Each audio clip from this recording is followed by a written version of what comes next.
Aghanim Scepter over here, increasing the impact of his Echo Slam, which is what he's doing when he blinks in. He just uses his ulti and it pretty much like, you know, damages everyone. And we have the Lich over here who's gotten a hood.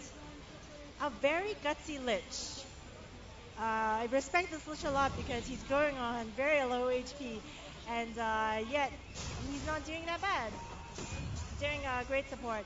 When you play this kind of hero, Lich, who's easy to die and has to ward a lot, the important thing is to to focus, keep your cool.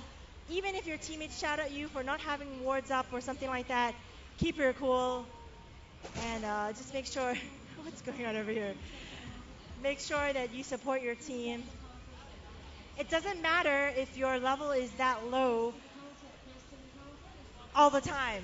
It affects the gameplay a bit, but if you're a Lich, if you play a role, it can still turn around, especially if your teammates are doing a good job and are finally getting their items and are getting items that match up against your opponent's items and counter their items and their skills. So you have Viper over here going for more damage, whether or not you can probably get her finish out of that item too with 2 javelins over there.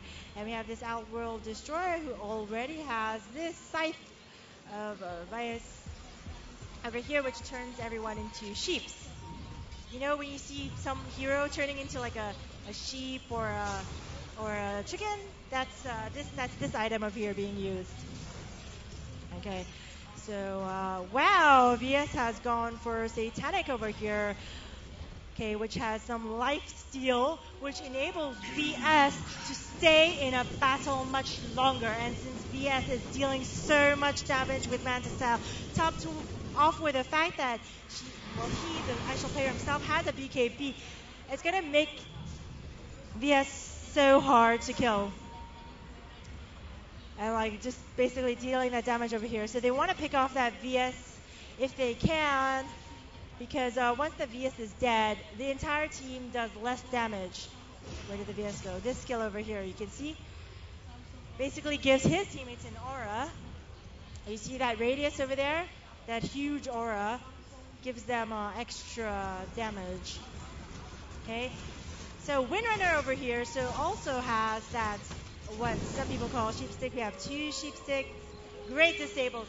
So maybe earlier on they did not have them, so that's why they lost in those battles. But with these new items, if used well and used on the right heroes, including all of their disables, the shackle from the Windrunner over here, and this Astral Imprisonment from OD over here, plus the slow from AA, and plus Pudge just, you know, maybe biting them, then maybe they'll have more disables to deal with VS, to deal with Dragon Knights.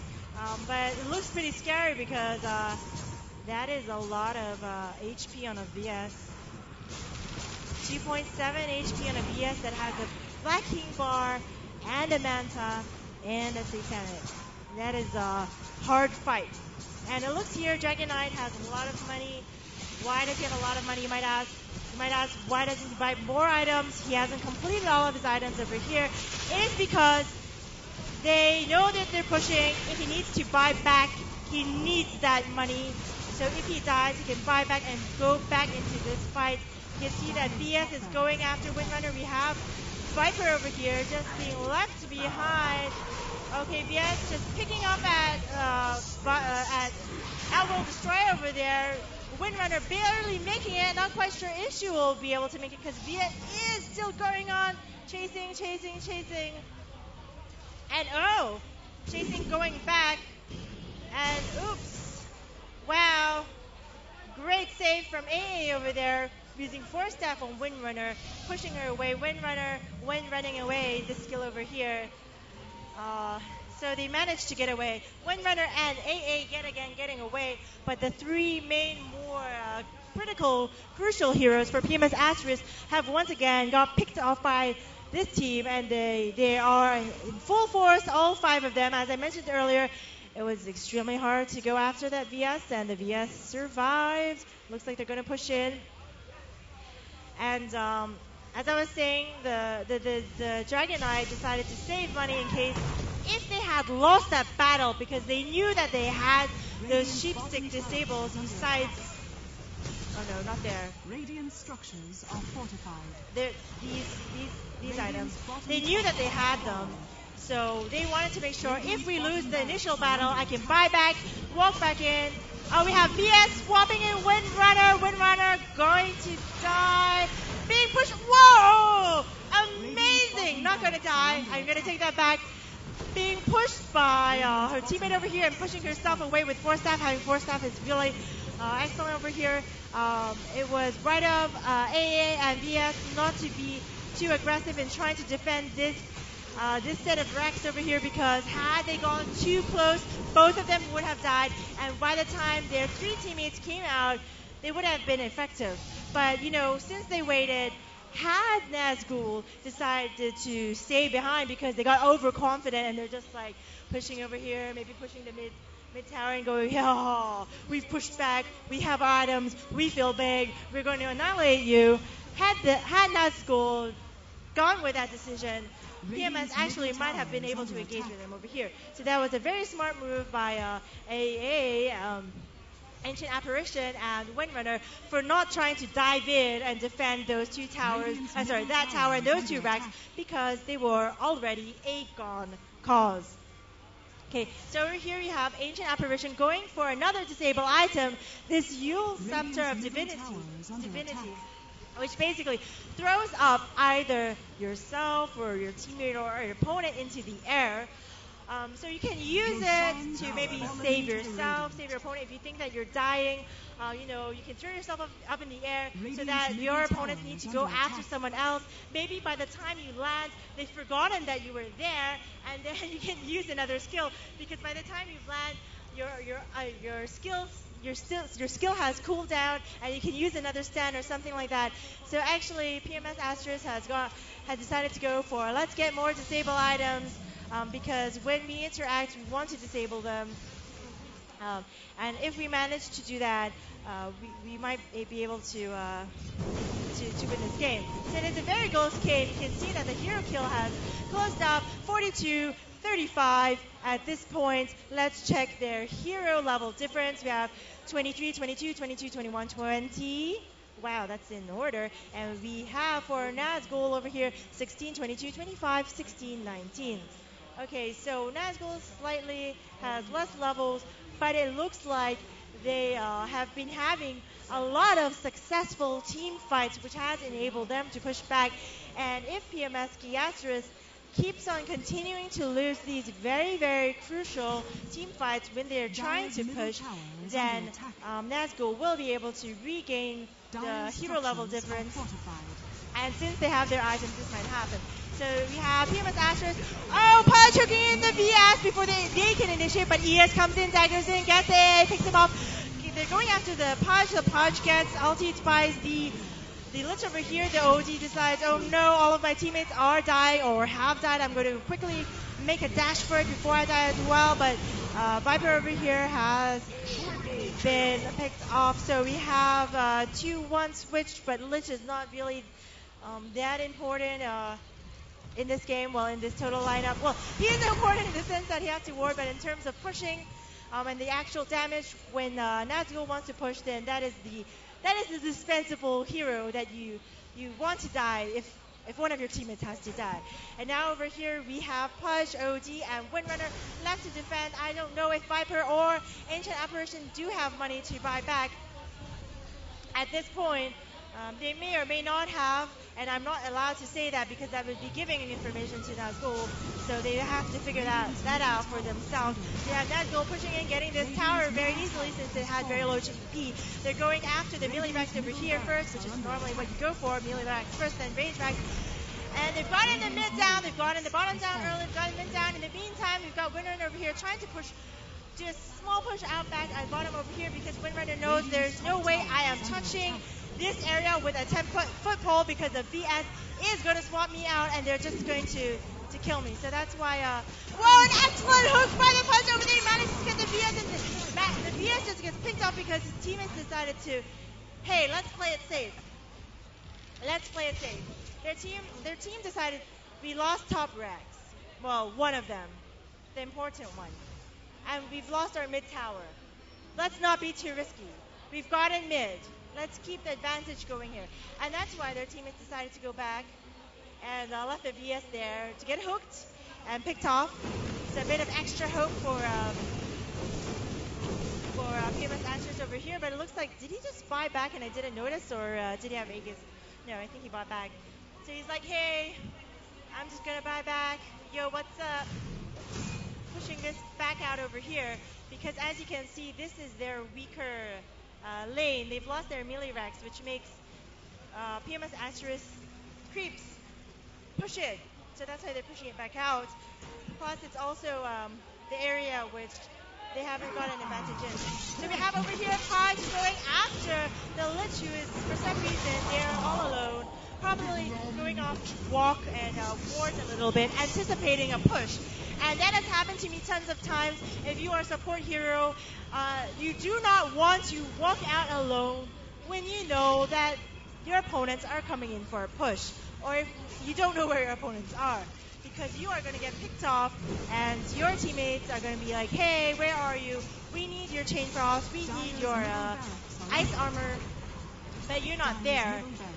So excellent pick off by PMS Asterisk over here. We have DK using BKB going in, just going after the OD over here, but the OD uses the force staff to push away, and we have ES being healed into the air so that he can't use his ulti. They have Viper using Manta going after the ES walking away, hey, using his ulti, and the Shackle hitting the Dragon Knight and this Venom over here. We have a bit of 50 going on. How did Punch get in there? Going in there, we have a OD going in. Windrunner going after the ES over here. The ES stopping them with a Fissure, an excellent Fissure over there. At this point, they've only managed to kill Punch and Dragon Knight. A lot of excellent interaction and saves. Another excellent Shackle. There's been tons of excellent Shackles. We have ES blinking in, trying to scare them off and not kill the Shackles, the heroes that they have just Shackles. We have the Chain Frost going off, popping off in between all these things, bouncing off everyone. But it looks like, oh, VS has swapped. OD manages to be forced out. Excellent reflexes of the force staff being used over there, but we have over here the Earthshaker, and excellent reflexes yet again, instantly using that site to stop him from doing any disables on them. They pick him off, they pick off this VS as well, and they're now going off after this bench. They managed to get their heroes, but ES has bought back into the game. Windrun, everyone's buying back into the game, because both sides know that both of them have lose racks. They both know that if they lose that particular engage, that their opponents can definitely push in easily in an instant and finish the game, and that's why both sides have saved up for buyback. That was an insane engagement over there with heroes dying here and there. Excellent saves, excellent shackles, and I must say, really fast reflexes on PMS Asterisk's part. One thing you may not know is that in Dota 2, for your control, you can double click your hotkey for your item, and it will instantly use it on you. So say if you are using Force Staff and you want to use it on yourself, you can double click. So then you're going after this OD, and the OD, it looks like he's like, and then she's basically on her own. Oh, she gets Force Staff out by AA, but that isn't quite enough because everyone's going after her while her teammates are not over there. We have the AA over here trying to get away, but the ES has used the Fissure over here. We have the Venom just like poking at her. There's no way she's gonna get out of that. So we have AA staying in there a bit long when her teammates weren't around. So let's check the items they have over here. Okay, so as we saw earlier, we saw that Viper did have Manta style, creating images of herself. I say herself because PMS Asterisks are girls except for one who's filling in.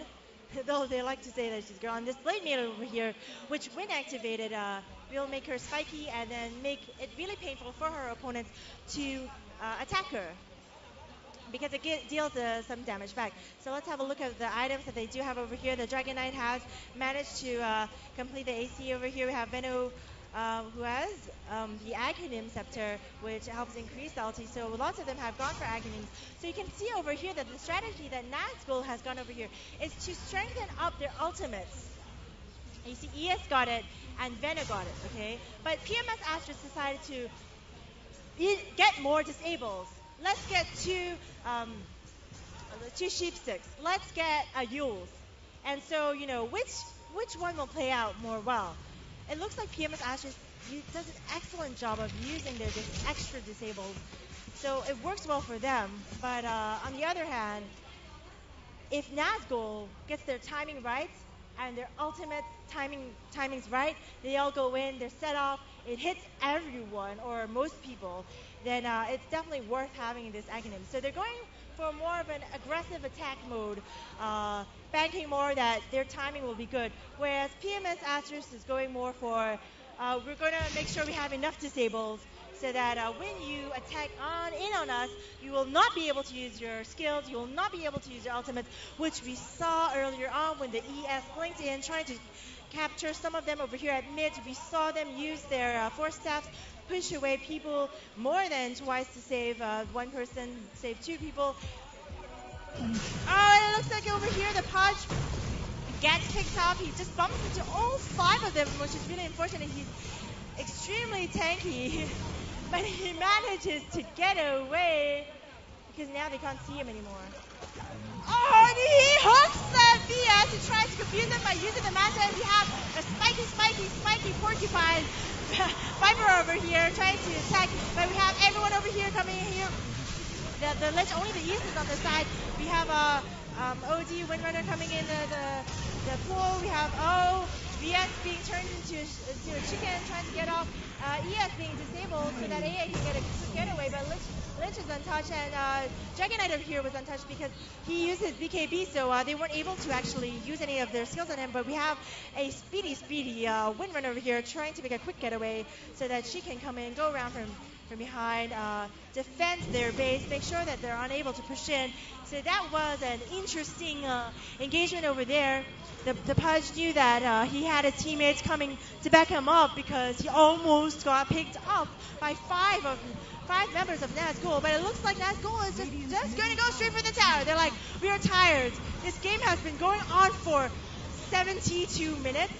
Our hands are tired and we were hungry. So we're going to go for these towers, and it looks like this VS is turned into what is going on. The VS swapped the DK to save him because the DK was turned into a sheep. The OG pops his BKB to try to escape from the VS. The VS is trying to pick him up. Wow, gets put by force and just gets saved. It looks like they're attacking this tower. If they're unable to stop the tower, stop this attack, notice how they're just hitting this ancient and they're not going after the kills anymore. The VS, everyone, they just want this game to end. And they're no longer hitting the heroes. They're just going whack, whack, whack. We're going to hit. Can they do it? The VS and it's GG. An excellent and very interesting game between PMS Asterisk and Nazgul. An excellent game. Earlier on, Nazgul had a tiny gold difference and a gold advantage because they managed to get the tier 1